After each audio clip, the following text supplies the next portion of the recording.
Hello dear friends, you are most welcome. तो friends, आज के टॉपिक में सीखेंगे टाइप्स ऑफ पास्ट टेंस। सबसे पहले पास्ट टेंस किसे कहते हैं उसे समझ लें। यानी जिस वर्ब से या जिस क्रिया से बीते हुए समय में किसी कार्य के होने का या करने का पता चलता है उसे हम पास्ट टेंस कहते हैं। हिंदी में जिस क्रिया के अंत में यानी जिस वाक्य के अंत में था, थे, थी हो वह पास्ट टेंस कहलाता है। और इंग्लिश सेंटेंस में जिसमें वाज, वर, हैड और डिड हो वह पास्ट टेंस कहलाता है। तो आए हम लोग पास्ट टेंस के टाइप्स के बारे में समझें। तो पास्ट टेंस के 4 टाइप्स होते हैं। जैसे प्रेजेंट टेंस के 4 टाइप्स होते हैं, उसी तरह से पास्ट टेंस के भी 4 टाइप्स होते हैं। इसी तरह से फ्यूचर टेंस के भी 4 टाइप्स होते हैं। इससे पहले मैं प्रेजेंट टेंस के जो 4 टाइप्स होते हैं उस पर मैं एक साथ वीडियो बनाया हुआ हूं। अगर नहीं देखे हैं तो उसे अवश्य देखेंगे। और इससे पहले सभी टेंस पर अलग अलग वीडियो बना चुका हूं। आज हम टाइप्स ऑफ पास्ट टेंस पर वीडियो बनाने जा रहे हैं, जो past indefinite, past continuous, past perfect और पास्ट परफेक्ट कंटिन्यूअस, इन चारों को मिलाकर एक ही वीडियो बनाने जा रहा हूं ताकि आप लोगों को एक साथ समझने को मिले। तो आए हम लोग स्टार्ट करें। यहां देखें, टाइप्स ऑफ पास्ट टेंस दिया गया है और इनके जो 4 टाइप्स होते हैं ये दिया गया है।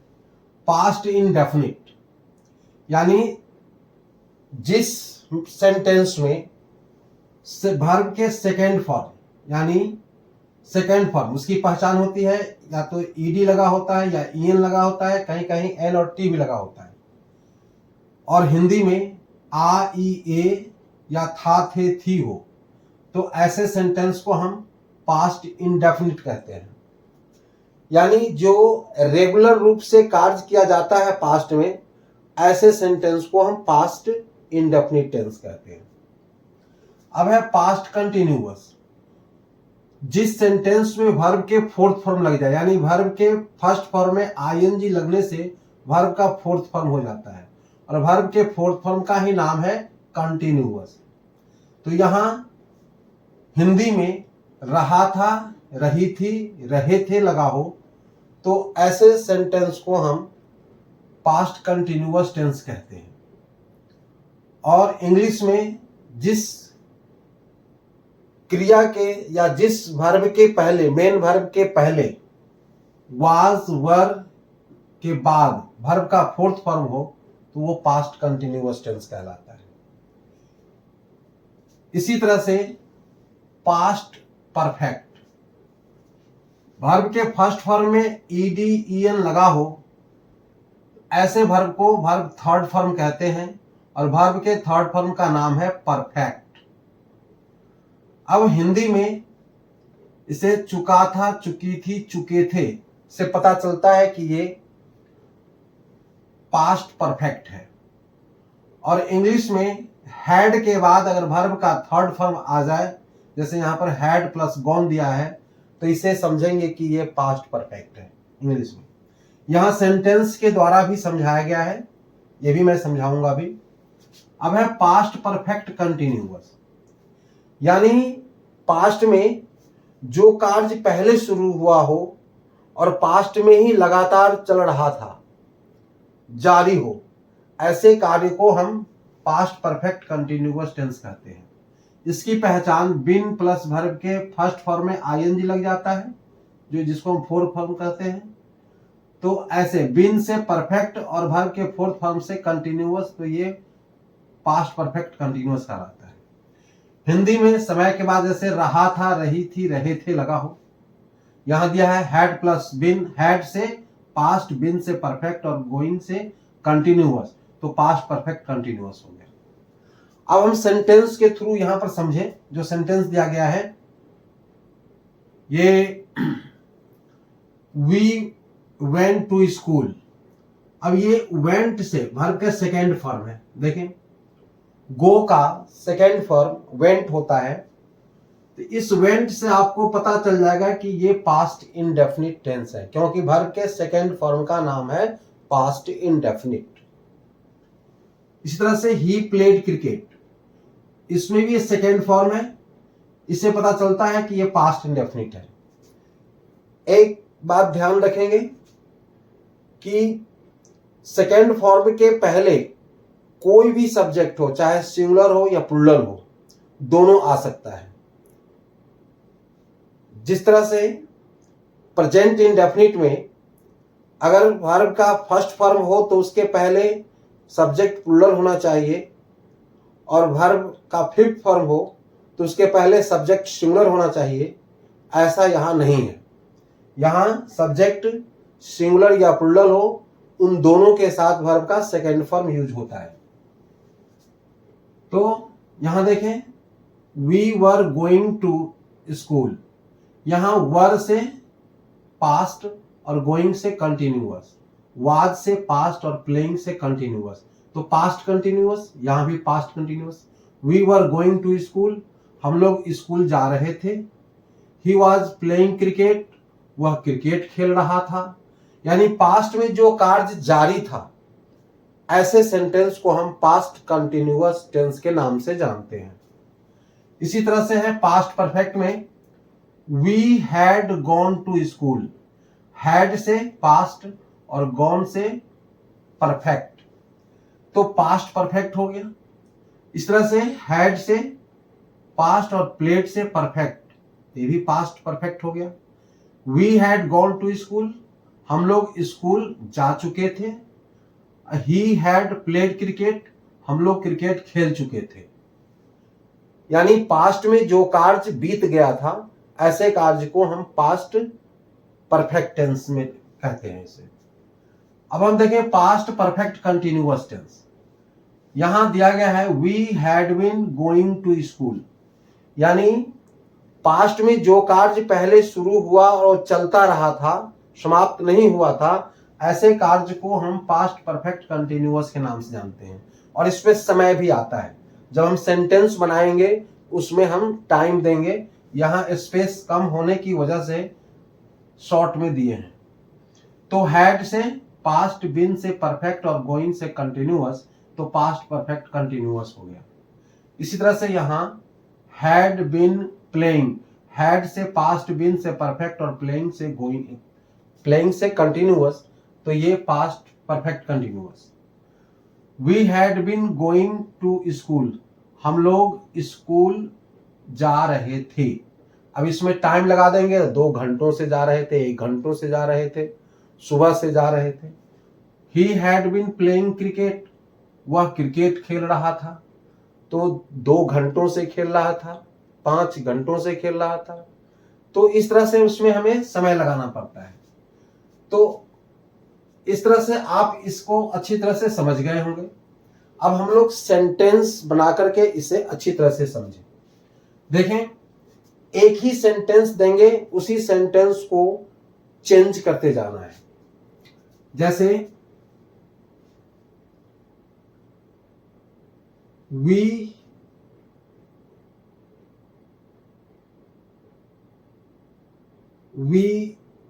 Played cricket, we played cricket,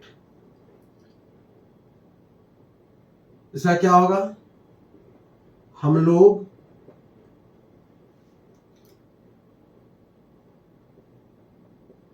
cricket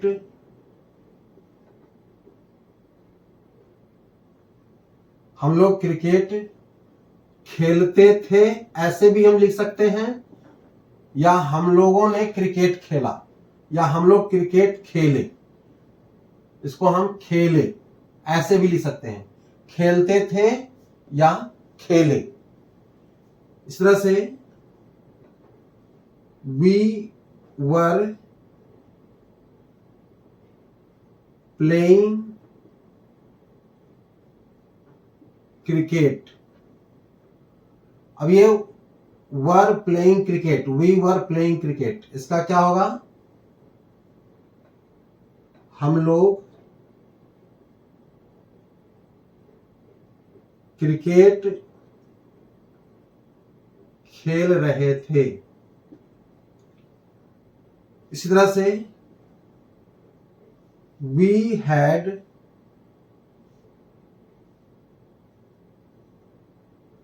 played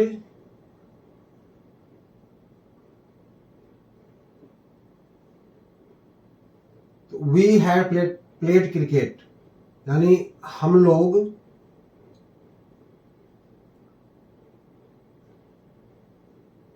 cricket खेल चुके थे। इसी तरह से फोर्थ में we had been playing cricket for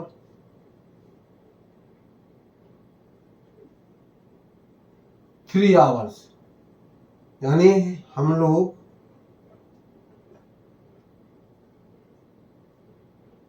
3 घंटों से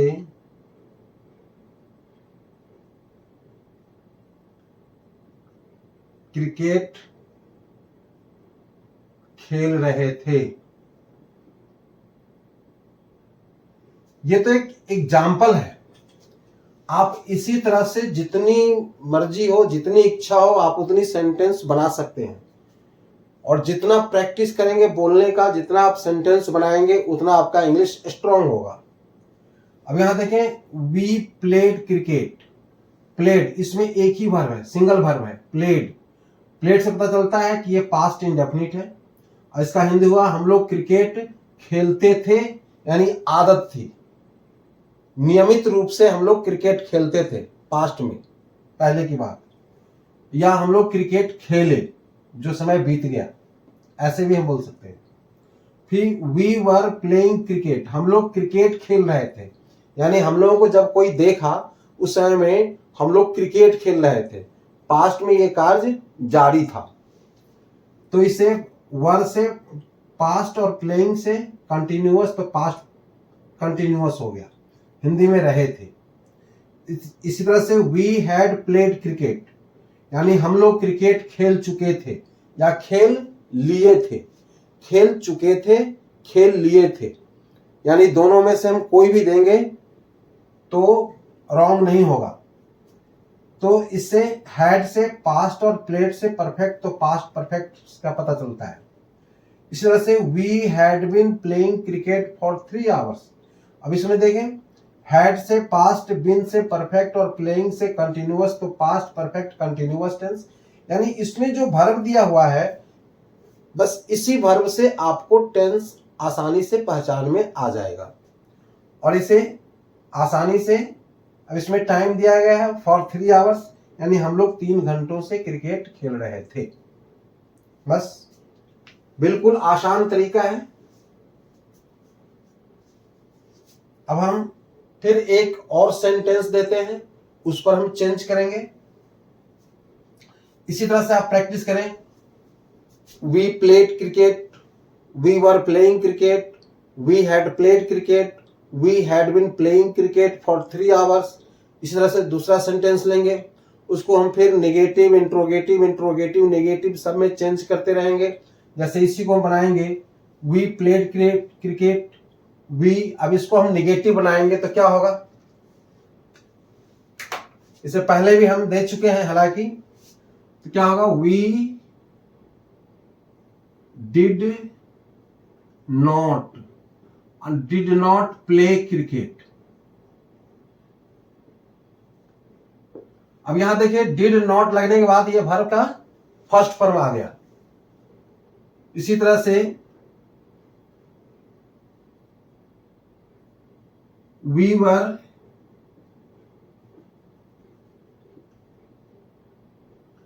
वर नॉट प्लेइंग क्रिकेट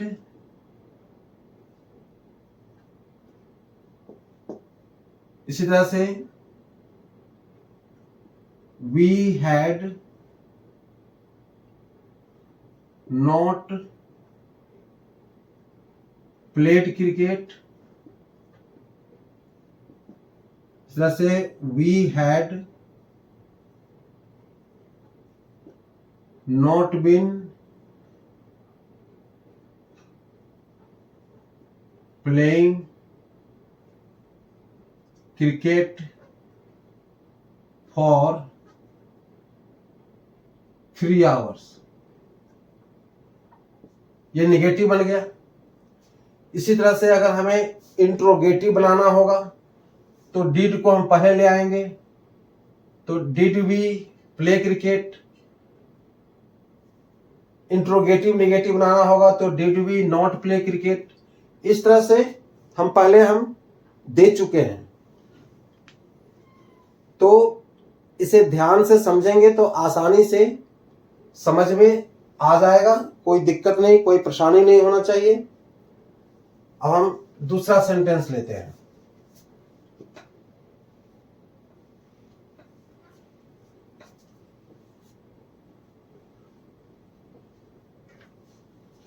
अब यहां देखें,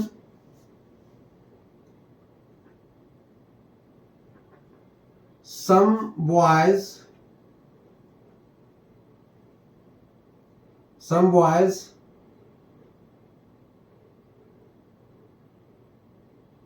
reached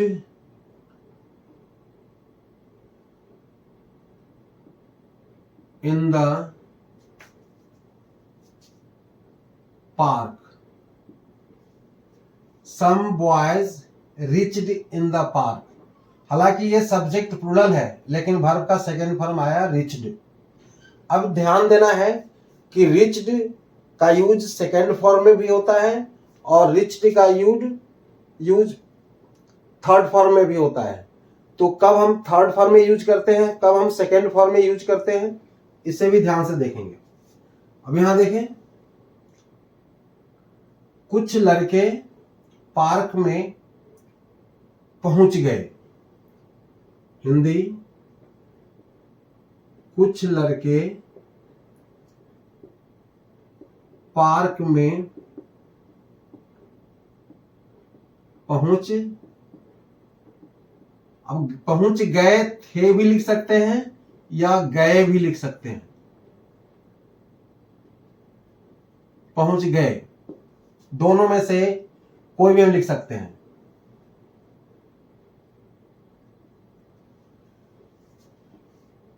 तो इसी तरह से सम बॉयज, यहां पर प्लूरल आएगा, ये प्लूरल है तो वर आएगा plural. Some boys were reaching in the park. अब यहां पर ये कंटिन्यूअस हो गया, वर से पास्ट, रीचिंग से कंटिन्यूअस। इसका हिंदी हो जाएगा कुछ लड़के पार्क में पहुंच रहे थे। तो थे से पास्ट और रहे से कंटिन्यूअस, पास्ट कंटिन्यूअस का पता चलता है। इसी तरह से सम बॉयज हैड, यहां देखें हैड के बाद रिच्ड आया। अब यही रिच्ड यहां पर सेकेंड फॉर्म में है यानी पास्ट इंडेफिनिट में है, और यहां हैड के बाद रिच्ड आया, दोनों का सेम ही है। अब ये थर्ड फॉर्म में आ गया, ये सेकेंड फॉर्म में और ये थर्ड फॉर्म में। तो some boys had riched in the park, यानी कुछ लड़के पार्क में पहुंच चुके थे। इसी तरह से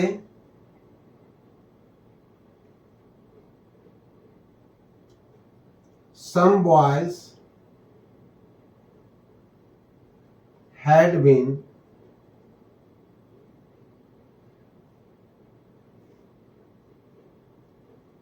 reaching in the park since, यहां पर since देते हैं, since मॉर्निंग यानी कुछ लड़के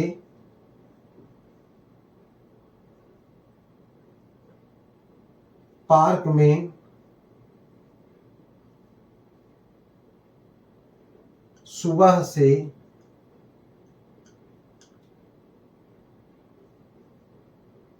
पहुंच रहे थे।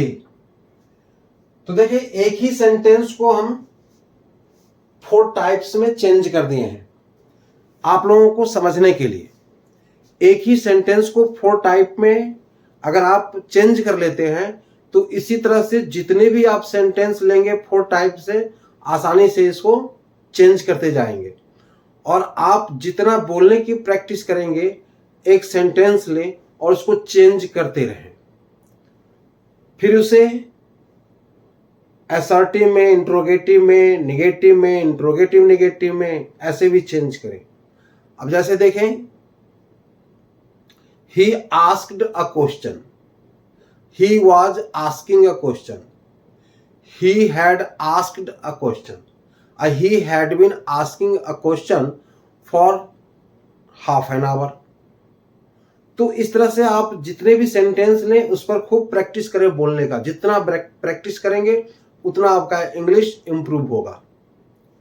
तो मैं समझता हूं कि ये टॉपिक आपको अच्छी तरह से समझ में आ गया होगा। अगर समझ में आ गया होगा तो जिसने सब्सक्राइब नहीं किए हैं वो अवश्य सब्सक्राइब करेंगे, ताकि टाइम टू टाइम आप लोगों को नोटिफिकेशन मिलता रहे और मैं वीडियो आप लोगों के लिए बनाता रहूं। फिर अगले वीडियो में मिलेंगे, तब तक के लिए बाय, जय हिंद।